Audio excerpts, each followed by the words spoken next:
आज हमारे साथ बातचीत करने के लिए मौजूद हैं उत्तर प्रदेश कानपुर सांसद सत्यदेव पचौरी जी। आइए बात करते हैं उनसे। सर, स्वागत है आपका हमारे चैनल में। जी धन्यवाद बहुत बहुत आपको। सर, सबसे पहले आपसे जानना चाहूँगी कि आने वाले विधानसभा चुनावों में भारतीय जनता पार्टी की तैयारियां कैसी चल रही हैं? हमने एक वर्ष पहले से पार्टी की तैयारियां शुरू कर दी थी और पूरे उत्तर प्रदेश को 4 क्षेत्रों में बांटकर क्षेत्रीय प्रभारी बना दिए गए हैं, सह प्रभारी बना दिए गए हैं। केंद्र के सारे नेता उत्तर प्रदेश की मॉनिटरिंग कर रहे हैं और समीक्षा भी कर रहे हैं। धर्मेंद्र प्रधान जी उत्तर प्रदेश के चुनाव के इंचार्ज हैं, वो बैठकें ले चुके हैं। जिलाध्यक्ष की बैठकें हो चुकी हैं, जिले के प्रभारियों की बैठकें हो चुकी हैं। अमित शाह जी ने अभी बनारस में जिलाध्यक्ष और जिला प्रभारियों की बैठक ली थी और माननीय प्रधानमंत्री जी इन चीज़ों पे बराबर निगाह रखे हुए हैं और उनकी 4 बड़ी बड़ी सभाएं उत्तर प्रदेश में हो चुकी हैं। इसके साथ साथ हमारी बूथ स्तर की भी तैयारी है। बूथ स्तर पर हमें कम से कम 100 नए मतदाता बनाने हैं और वहाँ हर बूथ पे भारतीय जनता पार्टी से लोगों को सदस्य बनाकर जोड़ना भी है। ये काम बूथ स्तर पर चल रहा है। साथ साथ घर घर में 4.5 वर्ष की योगी सरकार की उपलब्धियां हम घर घर पहुंचा रहे हैं। हमारे कार्यकर्ता जनता को फ्री में राशन जो सरकार ने दिया है उसको जाके बंटवा रहे हैं। हमारी कार्यकर्ता गली गली में जाकर कोरोना के टीकाकरण के लिए लोगों को प्रेरित कर रहे हैं। तो हमारा जनसंपर्क जनसंवाद निरंतर जारी है। सर, पूर्वांचल एक्सप्रेसवे जो बनाया गया है, इसमें पूर्व सीएम जो अखिलेश यादव है, उनका कहना है कि ये जो एक्सप्रेसवे है वो उन्होंने बनवाया है, तो इस पे आप क्या कहना चाहेंगे? मैं समझता हूँ कि राजनीति में इससे बड़ा झूठ तो कुछ हो नहीं सकता। सब लोगों को पता है कि योगी जी के 2017 में सत्ता में आने के बाद इसका निर्णय कैबिनेट ने योगी कैबिनेट में लिया था। जमीन का अधिग्रहण योगी सरकार ने किया था, जमीन का मुआवजा योगी सरकार ने दिया था, बनाने के लिए टेंडर योगी सरकार ने दिए थे और जो पूर्ण हुआ है योगी सरकार के समय में हुआ है और माननीय प्रधानमंत्री ने 16 नवंबर को उसका लोकार्पण भी कर दिया। ये केवल ये कहना कि हम चाहते थे कि पूर्वांचल एक्सप्रेस बने, इससे श्रेय लेना चाहते हैं। अब चाहते तो आप बहुत कुछ थे, लेकिन आप कर नहीं पाए। आप चाहते थे उत्तर प्रदेश में माफिया राज्य स्थापित करना, लेकिन योगी सरकार ने उत्तर प्रदेश को माफिया राज से मुक्त कर दिया, कानून का राज्य स्थापित कर दिया और गुंडे या तो जेल में हैं या ऊपर चले गए।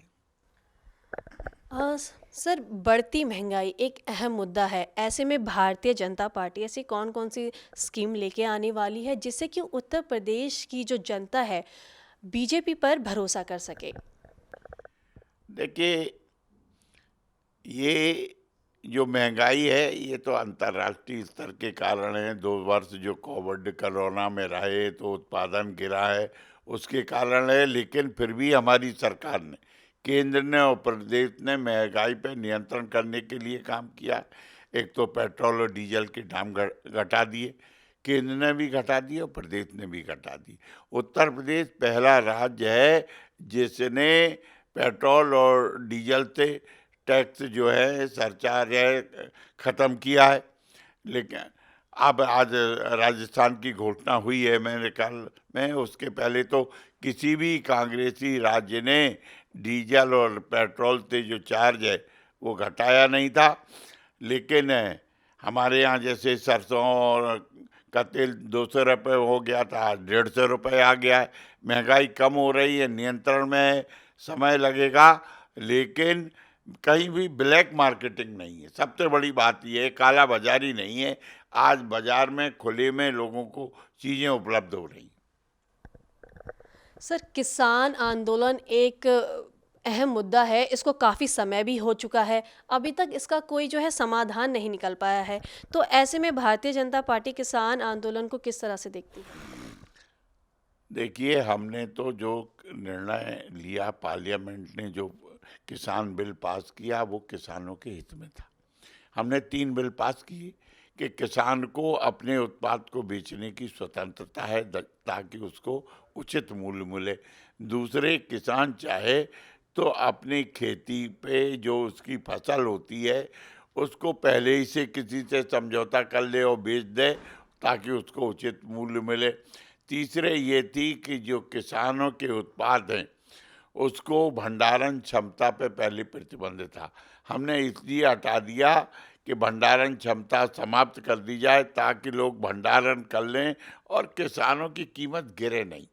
हम हर तरीके से आज भी हम ये महसूस करते हैं कि किसान को उनके उपज का उचित मूल्य कैसे दिलाया जाए, ये मोदी जी की चिंता है। किसान की आय दोगुनी कैसे हो, ये योगी जी की चिंता है। लेकिन विपक्ष ने जानबूझकर इसको राजनीतिक मुद्दा बनाया है। उनका सोच चुनावी सोच है।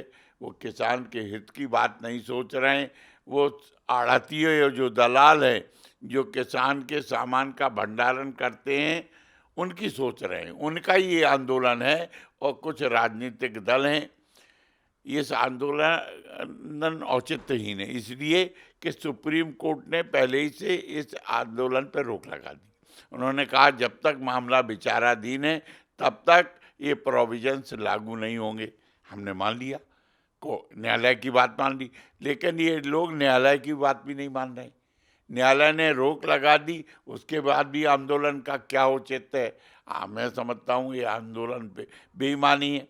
एक उदाहरण आपको देना चाहूँगा। मैं अभी अभी श्रीनगर में एक कमेटी गई थी कृषि मंत्रालय की, और हम वहाँ पर जो ये उत्पन्न होती है केसर, वहाँ के उस किसानों से मिले थे। किसानों ने कहा कि मोदी सरकार आने से पहले हमारी केसर 100 रुपए की 1 ग्राम जाती थी, मूल्य हमें मिलता था। आज हमें 200 रुपए प्रति ग्राम का मूल्य मिल रहा, यानी मेरी आमदनी दोगुनी हुई है। ये हम लोग खेतों पे गए थे, किसानों से इंटरव्यू लिए थे, मीडिया में भी प्रकाशित हुआ था।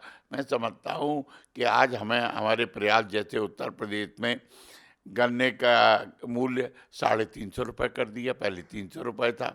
और भी प्रदेश बढ़ाएं, किसान की आय बढ़े, ये हमारी चिंता है। किसान को सुविधाएं मिले, जैसे किसान क्रेडिट पार्ट है, बैंक से लोन मिले।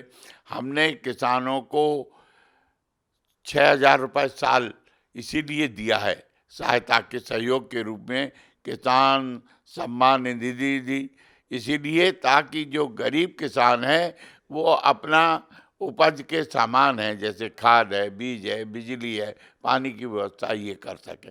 इसके पहले किसी सरकार ने किसान के लिए इतना किया ही नहीं, सोचा ही नहीं, जितना मोदी जी सोच रहे। तो ये थे हमारे साथ लोकसभा सांसद सत्यदेव पचौरी जी, जिन्होंने अहम मुद्दों पर अपनी राय रखी। अब देखना यह होगा कि आने वाले चुनावों में किसकी पार्टी सत्ता पर जीत हासिल करती है। कैमरा पर्सन जतिन गुप्ता के साथ कनक माथुर, NBC न्यूज़ हिंदी, दिल्ली।